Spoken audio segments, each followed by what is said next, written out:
Hello বন্ধুরা, সবাই নিশ্চয়ই খুব ভালো আছো। আমিও ঠিকঠাক আছি। আরও একটা নতুন ভিডিওতে তোমাদের সকলকে জানাই স্বাগত। আচ্ছা, টিনের এমন কথা বলার কারণ কি? মানে এমন ঠ্যাস মেরে কথা, টিনের কথা, এই কথাটা শুনে আমার একটু অবাক লেগেছে। এবং তার সাথে হয়েছে তোমার বাচ্চার বাবার যে লাইভ, সেটা নিয়েও কথা বলবো, এবং ইদানিংকালে যে ভিডিও দিচ্ছে সেটা নিয়েও কথা বলবো। তো প্রথমে আসে হচ্ছে টিনের কথায়, টিনের গতকালের ভিডিওটা। হ্যাঁ, আজকে যে ভিডিওটা দিয়েছে চুপি চুপি কাজ করলাম, লুকিয়ে কাজ করলাম, হ্যান ত্যান, তো সেটা নিয়ে আমি আজকেই এর পরবর্তী ভিডিওতে বলবো। তো সেক্ষেত্রে আজকে ওর গতকালের ভিডিওটা নিয়ে প্রথমে বলি। যেখানে ওর বাড়ির যে বিড়ালটা সুন্দরী, সে হচ্ছে সারাদিন শুধু পড়ে পড়ে ঘুমায়, আর এমনভাবে ঘুমায় যেখানে ওকে দেখতে বড় ইঁদুরের মতো লাগে। তো সেখানে ও বলছে যে শুধু সারাদিন ঘুমোয়। আর ওর বৌদি পাশ থেকে বলল সারাদিনই ঘুমোয়। তখন ফট করে টিন বলল কি যে কী করবে, ঘুমোবে না তো কী করবে? ওর না আছে সংসার, না আছে বর, না আছে বাচ্চা, ও ঘুমোবে না তো কী করবে? আচ্ছা, এই কথাটা ও কাকে ঠ্যাস দিয়ে বলল? নিজেকেই নিজে ঠেস দিচ্ছে, নিজেকেই নিজের যে কৃতকর্মের জন্য নিজেই পস্তাচ্ছে যে হ্যাঁ, আমারও তো সেই বিড়ালেরই মতন। অবশ্য বিড়ালের কিন্তু সংসার না থাকলেও তো আর আমাদের মতো সংসার থাকে না, কিন্তু বিড়ালেরও কিন্তু বাচ্চা ছিল, একটা নয়, মানে প্রায় 2-3খানা বাচ্চা। সবই যে কার পেটে গেছে আমরা সকলেই জানি। তো সেক্ষেত্রে বিড়ালেরও বাচ্চা ছিল, এবং বিড়ালেরও একটা বর ছিল যাকে কিনা জামাই জামাই জামাই বিড়াল করতো। তো বিড়ালেরও একটা সময় ওর মানে সব ছিল। আজকে তার বাচ্চা কাচ্চাও বিড়ালের কাছে নেই, সুন্দরী একা বসে থাকে। আর হচ্ছে তোমার ওর যে জামাই মাঝে মাঝে আসতো, যখন সেই ফোকলার সময় একবার তো বলে দিল তোমার জামাইকে ডাকো, রসগোল্লা দেবো, পরে বললো কিনা জামাই হচ্ছে বিড়াল। তো যাই হোক, এগুলো আমরা সবাই জানি, অচিতের কাহিনী। কেননা ভক্তি ডেকেছিল জামাই আসবে না খেতে, জামাই আসবে না, পরের দিন বলে দিল কিনা জামাই বিড়াল। আচ্ছা, বিড়ালের জামাই। তো একটা সময় সেই সুন্দরীর বাচ্চা ছিল, জামাই ছিল, ঘর ছিল, সব ছিল। এখন হচ্ছে সে চুপচাপ সারাদিন মনমরা হয়ে পড়ে থাকে। আর টিনও ঠিক তাই, ওই কথাটা ওখানে বলতেই পারতো যে ও কী করবো, ওর কী কাজ আছে যে ঘুমোবে না, এটা বলতেই পারতো। কিন্তু ওর বৌদি যখন বলল সারাক্ষণ ঘুমোয়, সেখানে ও কী বলল যে ওর বর নেই, ওর সংসার নেই, ওর বাচ্চা নেই, ও ঘুমোবে না তো কী করবে? অ্যাকচুয়ালি ওই বিড়ালের সঙ্গে ও নিজেকে রিলেট করার চেষ্টা করলো, আমার তো তাই মনে হয়। তো সেক্ষেত্রে ওই কথাগুলো ওখানে কোনোভাবেই প্রযোজ্য ছিল না, কিন্তু তবু ওকে বলতে হলো যে আজকে ও সর্বহারা, মানে বিড়ালের সঙ্গে তুলনা করে ও নিজেরটাই ওখানে বলল, আমার তো তাই মনে হয়। কারণ দেখো, মানে এই কথাটা খুব স্বাভাবিকভাবেই কিন্তু অন্যভাবে বলতেই পারতো। ওর কী কাজ আছে, ও ঘুমাবে না তো কী করবে? সেখানে বর নেই, বাচ্চা নেই, সংসার নেই, হ্যাঁ হ্যাঁ হ্যাঁ, টিনের যেগুলো যেগুলো নেই, ওর বাড়ির বিড়ালটারও সেগুলোই নেই। মানে নিজেকে কি বলবো, নিজের সম্পূর্ণটা উজাড় করে দিয়ে ওর কন্ট্রোভার্সি চাই, এটাই হচ্ছে ব্যাপার। একজন একজন দুজন দেখছিলাম লিখেছে যে এই তো এবার তোমার এই বক্তব্যটা নিয়ে, তোমার এই বিড়ালের কথা নিয়ে সব সবাই অনেকে নিজেদের চ্যানেলে কন্ট্রোভার্সি ক্রিয়েটাররা নিজেদের মতো করে মতামত দিয়েছে। তবে তুমি কাজ চালিয়ে দাও, কাজ চালিয়ে যাও, তুমি এগুলোতে পাত্তা দিও না। আচ্ছা, এগুলোতে ও পাত্তা কিন্তু পরোক্ষভাবে, মানে না দিলেও পরোক্ষ নয়, প্রত্যক্ষভাবে পাত্তা দেয়। কিভাবে না, একেবারে থালায় সাজিয়ে কন্ট্রোভার্সি ছুড়ে দিচ্ছে, কারণ কন্ট্রোভার্সি লাভার হয়ে গেছে। কারণ ও এটা খুব ভালো করে জানে, আমি যদি কন্ট্রোভার্সি ছুড়ে না দিই, সেটা নেগেটিভ পজিটিভ যাই হোক, যে ধরনের ভিউয়ারই কমেন্ট করুক, যে ধরনের কন্টেন্ট ক্রিয়েটার কন্টেন্ট করুক না কেন, আমার ভিউজ বাড়বে। কারণ দেখো, পাবলিসিটি সেটা কিভাবে হয়, নেগেটিভভাবেও হয়, পজিটিভভাবেও হয়। ও জানে যে আমার নেগেটিভভাবেই হোক, পজিটিভভাবে তো আমার কিছু দেখানোর নেই, তাহলে আমি নেগেটিভ কথাবার্তা বলি, নেগেটিভভাবেই আমার অন্তত পাবলিসিটি হোক। নাহলে ও এই কথাটা এখানে বলবে কেন? নিজেকে ঠেস মারতে গিয়ে বা এই ধরনের কথা যাতে কন্ট্রোভার্সি হয়, একটু উস্কে দেওয়া যাকে বলে, সেটা করতে গিয়ে নিজেকে যে পশুর সঙ্গে তুলনা করেছে, সেটা ও ভুলে গেছে হয়তো। কারণ ও ওর নিজের কথাটাই বলতে চেয়েছে, বর নেই, বাচ্চা নেই, সংসার নেই। আচ্ছা, তাহলে কি ওর কোথাও আফসোস হচ্ছে? যেমন সুন্দরীর সব থেকেও আজ সুন্দরী একা একা ঘুরে বেড়ায়, ওদের বাড়ির বিড়ালটা আর কি। তাহলে ওরও তো সব ছিল, বর বাচ্চা সংসার সব ছিল, সব ছেড়েও কিন্তু ওই যে একা। কিছুদিন আগে একটা ভিডিওতে দিয়েছিল যে আমি একা, আমাকে একাই চলতে হবে, সেই মামার বাড়ি থেকে আসছিল একা যখন, সেরকম ডায়লগ দিয়েছিল। তো সেক্ষেত্রে ওই সুন্দরীর সঙ্গে নিজেকে তুলনা করে ফেলেছে, কারণ ও এক সুন্দরী আর ওদের বিড়ালও সুন্দরী। সুন্দরীর সঙ্গে তুলনা করে ও বোঝাতে চাইলো যে আমার সুন্দরীর মতোই অবস্থা, কেউ নেই, কিচ্ছু নেই। মানে নিজেকে একটা পশুর সঙ্গে তুলনা করলো, নিজেকে নিজে ঠ্যাস মারতে গিয়ে, বা তোমার কি বলবো, যারা কমেন্ট করে বা ভিউয়াররা তাদেরকে ঠ্যাস মারতে গিয়ে ও নিজেকে ছোট করে ফেললো। এটা হচ্ছে ওর নির্বুদ্ধিতা, আর কিছু নয়। আচ্ছা, এবারে আসি হচ্ছে বাচ্চার বাবার লাইভ, যেটা আমি দেখেছি দুদিন আগেই, কিন্তু সেভাবে কিছু বলা হয়নি, কিন্তু দেখলাম নর্মাল জিনিস, লাইভে তেমন কিছু কথা বলেনি যে সেটা নিয়ে কন্ট্রোভার্সি করতে হবে, কিন্তু দেখলাম যে বাবা সেটা নিয়ে প্রচুর ভিডিও নেমেছে। তো আমার মনে হলো ঠিক আছে আমিও কিছু বলি। প্রথম কথা হচ্ছে যে বাচ্চার বাবা একটা কথা লাইভে বলেছে যে এরা ভাঙবে তবু মচকাবে না, এরা অর্থাৎ টিনের ফ্যামিলি ভাঙবে তবু মচকাবে না। তো এখানে ভেঙেছে কিভাবে, মানে টিনের এই যে আজকে যেই দশা, টিনের যেই দশা, মাথার উপর ছাদ নেই, ঘুরে ঘুরে বেড়ানো, মানে স্বার্থের সম্পর্ক, দাদা মা সবার সাথে স্বার্থের সম্পর্ক, অর্থাৎ ও ভেঙে গেছে, মানসিকভাবে ভেঙে গেছে। কিন্তু মচকাবে না বলতে কি, যে টিন আবার ক্ষমা চেয়ে ফিরে আসবে? না, এটা কিন্তু আমার ভাবনা নয়। আমি ওই লাইভটা দেখার পরেই এগুলো নিয়ে বলতে পারতাম, কিন্তু দুদিন হয়ে গেছে, কিন্তু দেখতে পাচ্ছি এইগুলো নিয়ে তার কথাকে অন্যভাবে প্রেজেন্ট করা হচ্ছে, মানে বাচ্চার বাবার কথাকে অন্যভাবে প্রেজেন্ট করা হচ্ছে কি, ভাঙবে তবু মচকাবে না, মানে টিন ভেতরে ভেতরে ভেঙে গেছে কিন্তু এখনও মানে মচকাতে বাকি আছে। সেটা হচ্ছে কি না, ক্ষমা চেয়ে যাতে ওর কাছে ফিরে যায়, এটা একটা ব্যাপার। ক্ষমা চেয়ে যাতে ফিরে যায় তার মানেই মচকে যাওয়া আর কি। তো আর এই দিকে বাচ্চার বাবা আরও একটা কথা বলেছে যে বাচ্চা যদি কোনোভাবে আইনিভাবে আর কি, কোনোভাবে আইনিভাবে যদি মায়ের কাছেও পেয়ে যেত, তাহলে হচ্ছে পায়ে পড়ে পায়ে ধরেও ওদের কাছ থেকে বাচ্চাকে নিয়ে আসার চেষ্টা করতো। আচ্ছা, এইটা নিয়েই অনেকের অনেক রকমের বক্তব্য। কেউ বলছে যে বাচ্চাকে নিয়ে আসার চেষ্টা করতো, কিন্তু যাকে ফেলা থুতু বলেছে, ফেলা থুতু আমি চাটি না, তাহলে ফেলা থুতু চাটে না, অথচ ফেলা থুতুর পায়ে পড়ে যেত। হ্যাঁ, সেটা হচ্ছে বাচ্চার জন্য পড়ে যেত। ফেলা থুতুকে ভালোবেসে পড়তো না, বাচ্চাটার জন্য পড়ে যেত, তার কারণ বাচ্চাটাকে সে ভালোবাসে। তো এইটাই কিন্তু বোঝাতে চেয়েছে। তার মানে এই নয় যে বাচ্চার বাবা টিনের পায়ে এখনও পড়তে চাইছে, এই কথাটার মানে কিন্তু এটা নয়, মানে ভুলভাবে ব্যাখ্যা করে মানুষের কাছে তুলে ধরা হচ্ছে। তো সেক্ষেত্রে বলা হচ্ছে যে বাচ্চাটা যদি আইনত ওরা পেত, তাও সে আপ্রাণ চেষ্টা করতো, এই কথাটাই কিন্তু বোঝানোর চেষ্টা করেছে নিজের কাছে রাখার জন্য। কারণ সেখানে ভগবান তো আছে। আমি একটা কথা সবসময় বলি, যে যেরকম কর্ম করবে, আমরা কেউ ফলাফল দেওয়ার বা বিচার করার কিন্তু কেউ নই, একজন ওপরে বসে আছে। কারণ আইনের মারপ্যাচেও কিন্তু সঠিক বিচার সবসময় হয় না, এটা আমার মনে হয়, সবসময় হয় না। বেশিরভাগ ক্ষেত্রেই অবশ্য হয়, কিন্তু তারপরেও যে বললাম না, আইন থাকলে আইনের ফাঁক থাকে, কিন্তু যে ওপরে যিনি বসে আছেন না, তিনি কোনো ফাঁক রাখেন না, এটাই হচ্ছে কথা। একদম মেপে মেপে মেপে মেপে বিচার দেন। নাহলে দেখো, ও নাকি প্রচুর লড়াই করেছে, হ্যাঁ প্রচুর লড়াই করেছে, এদিকে বাচ্চার বাবাও প্রচুর লড়াই করেছে, কিন্তু লড়াইয়ে জিতলো কে? না, টিন জিতলো। যদিও টিন কিভাবে জিতলো, ময়দান ছেড়ে পালিয়ে গেল, বাচ্চার প্রয়োজন নেই। না, এখন তো আবার শুনছি নাকি টিন নাকি দান করে দিয়েছে। নিজের বাচ্চাকে দান করা যায় কি জানি।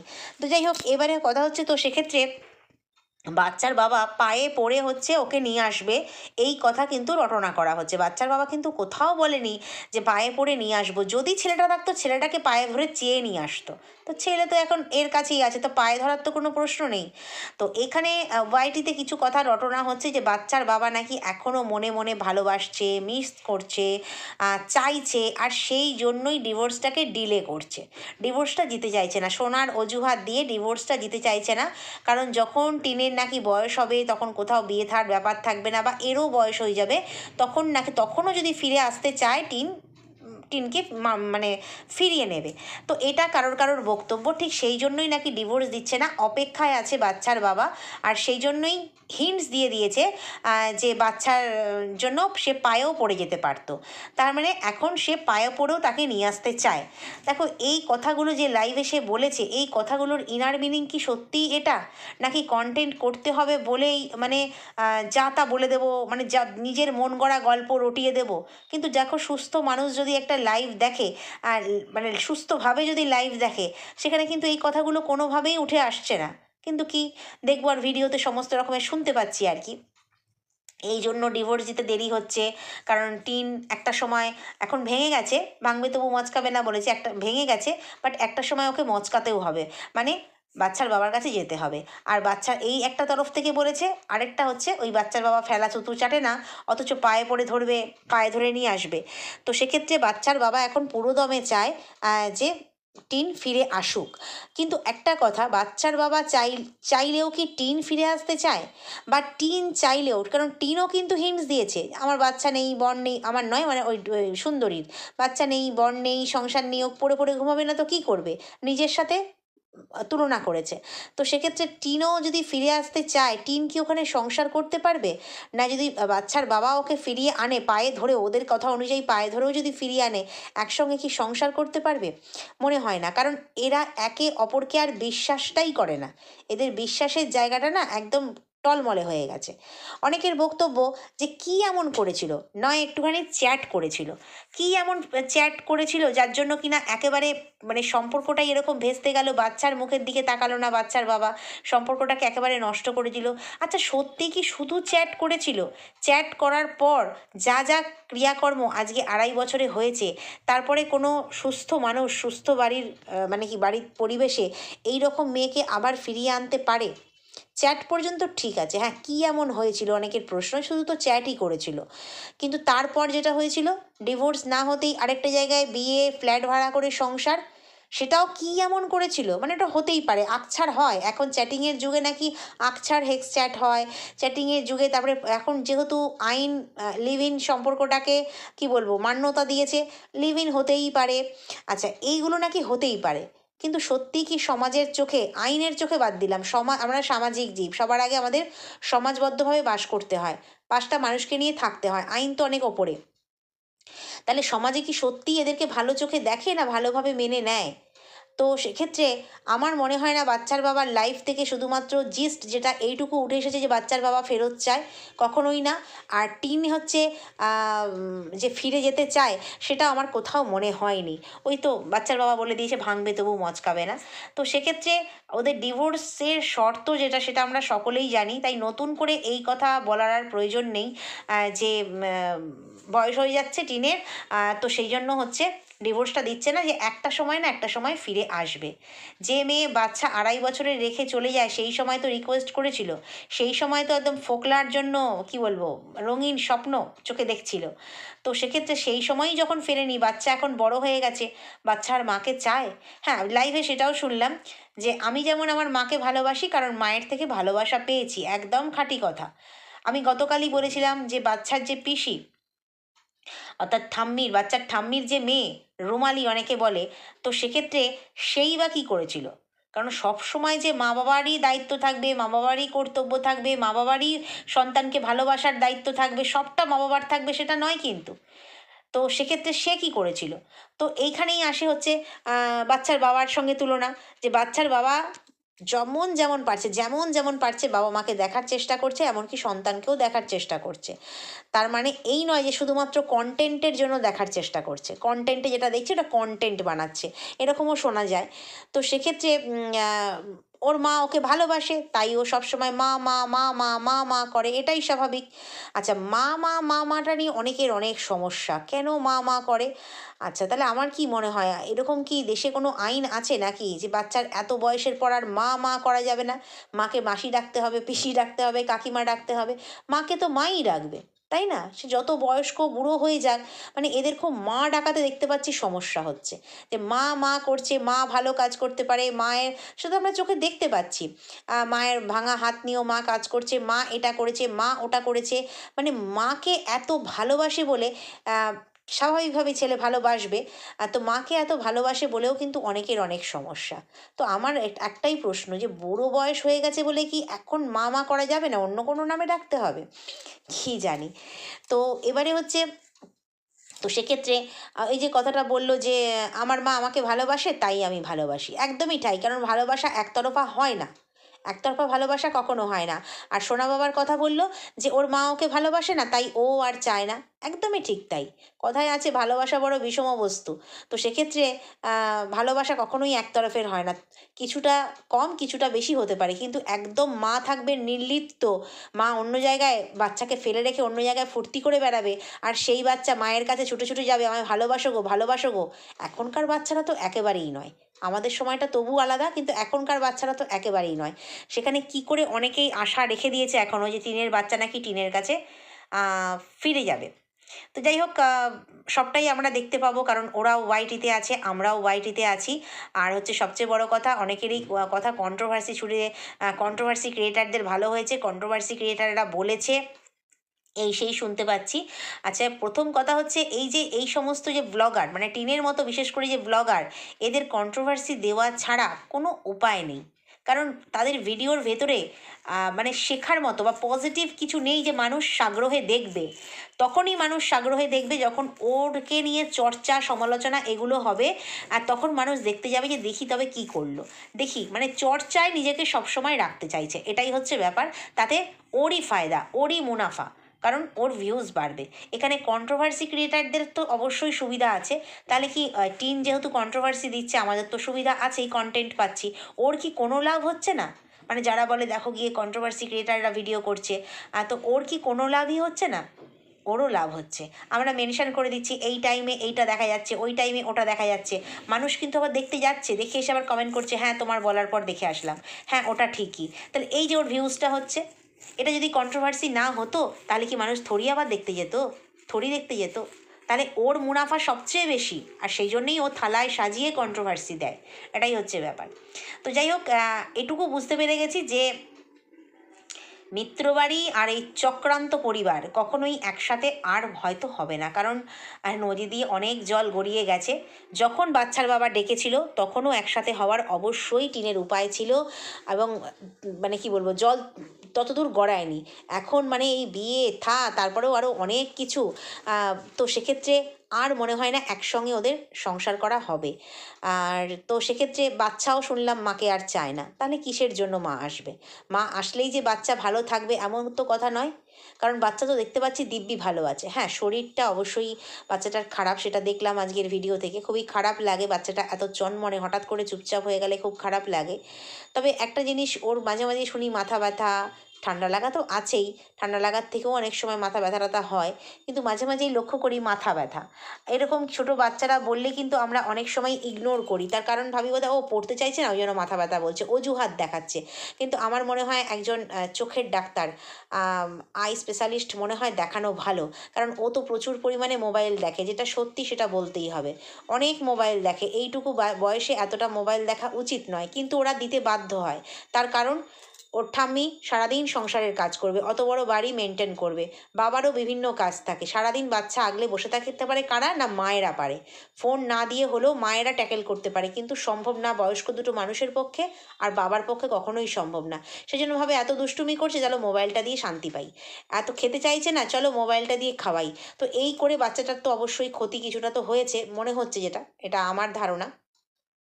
তো আমার মনে হয় একটা ডাক্তার দেখিয়ে নেওয়া উচিত, যাতে এই দুদিন ছাড়া ছাড়া এই মাথা ব্যথা, চোখ ব্যথা এগুলো যে বলে, তো ও ও এত চনমনে বাচ্চা, তো ও যদি মানে চুপচাপ হয়ে যায় না, মানে নিজেদেরই একটা যেন কেমন লাগে, ব্লগটার যেন কোনো প্রাণ থাকে না। সবচেয়ে বড় কথা, ব্লগের কোনো প্রাণ থাকে না। অবশ্যই ব্লগ সুন্দর, অবশ্যই ব্লগ একদম নির্ভেজাল গ্রামীণ ব্লগ দেখতে ভালো লাগে, তার মধ্যেও যেটা প্রাণ বলে না, সেটা যেন বাচ্চাটা অসুস্থ থাকলে কোথাও একটা হারিয়ে যায়। এটা হচ্ছে মানে আমার মতামত।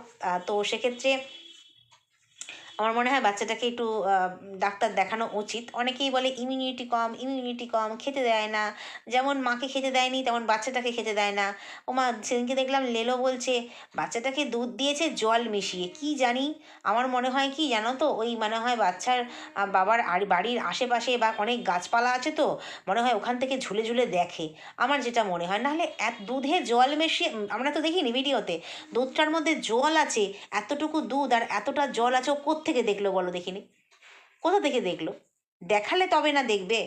তো সেক্ষেত্রে তো ও সেক্ষেত্রে কোথা থেকে দেখে বুঝতে পারি না, ও সবটাই দেখতে পেয়ে যায়। মানে বাচ্চার বাবার অন্দরমহলে কি হচ্ছে, মানে অফ ক্যামেরা কি হচ্ছে, ও সব দেখতে পেয়ে যায়। সব দেখতে পেয়ে এমন সুন্দর পরিপাটি করে বলবে যেন একদম চোখে দেখেছে। তাই মনে হলো অনেক গাছগাছালি আছে ওখান থেকে হয়তো ঝোলে, হ্যাঁ ঝুলে ঝুলে মনে হয় দেখে ওদের ঘরের ভিতর কী হচ্ছে। নাহলে দুধে জল মিশিয়ে বাচ্চাকে দেয়, নিজেরা খাবে খাঁটি দুধ, যা দুধ আনে নিজেরা খাবে খাঁটি, এইটুকু দুধে জল মিশিয়ে দিল, দিয়ে বাচ্চাটাকে দিল। মানে এইগুলো বুঝতে পারে না যে বাচ্চাটাকে যদি ভালো নাই বাসতো, তারা বাচ্চাটাকে পাওয়ার জন্য এত লড়াই করতো না। আবার নিজে মুখেই বলবে টিন অনেক পরিশ্রম করেছে, বাচ্চাকে অনেক টাকা খরচা করেছে বাচ্চাকে কাছে পাওয়ার জন্য, কিন্তু ওরাও এমন এমন আঁটঘাট বেঁধেছে যাতে বাচ্চাকে তোর দেবো না, বাচ্চাকে আমরা ভালোবাসি, আমরা আমাদের কাছে রাখবো। তাহলে বাচ্চাকে ভালোবাসে তাই জন্য নিজেদের কাছে রেখেছে, অথচ বাচ্চাকে খেতে দেবে না। মানে এইগুলো মানে কোনো কোনো যুক্তিতে ধোপে টেকে না, এটাই হচ্ছে ব্যাপার। যাই হোক, আমার মনে হয় সোনা বাবা তাড়াতাড়ি সুস্থ হয়ে যাক, এবং আমার মনে হয় সুস্থ হয়ে গেলে পরে একটু ওই মাথা ব্যথার জন্য একটু চোখের ডাক্তার দেখিয়ে নেওয়াটা মনে হচ্ছে আমার ভালো। কারণ এখনকার বাচ্চাদের না, খুব আমাদের সময় এতটা ছিল না, কিন্তু এখনকার ছোট ছোট বাচ্চাদের দেখতে পাই চোখের মধ্যে ভারী ভারী কালো কালো পাওয়ারের চশমা, মানে পাওয়ার মোটা পাওয়ারের, মানে বেশি পাওয়ারের আর কালো কালো মোটা মোটা সেই চশমাগুলো দড়ি বাঁধা ঝুলছে। তো সেক্ষেত্রে খুব খারাপ লাগে। ভগবান না করুক সব কিছু ঠিকঠাক থাকুক, ভগবান না করুক কিছু মানে খারাপ, মানে চোখেরই হোক বা কিছুরই হোক প্রবলেম বেরোক, সব কিছু ঠিকঠাক থাকুক। তো দেখা যাক কি হয়। তবে অবশ্যই বাচ্চার ঠাম্মিকে হ্যাটস অফ, তার কারণ হচ্ছে ওই ভাঙা হাত নিয়েও যেভাবে উনি সমস্ত কাজ করছেন, সত্যিই হ্যাটস অফ। তো চলো, ভিডিওটা এখানেই শেষ করছি, নেক্সট ভিডিওতে আবারও কথা বলবো। যদি কোথাও ভালো লাগে লাইক কমেন্ট শেয়ার সাবস্ক্রাইব করে দিও, ভিডিওটা হাইপ করে দিও, আর অবশ্যই কমেন্ট বক্সে তোমাদের মতামত পড়বো বলে কমেন্ট বক্স খোলা রইলো। চলো, এখনের মতো টাটা, আরও একটা ভিডিও নিয়ে আসছি একটু রাতের দিকে। টাটা।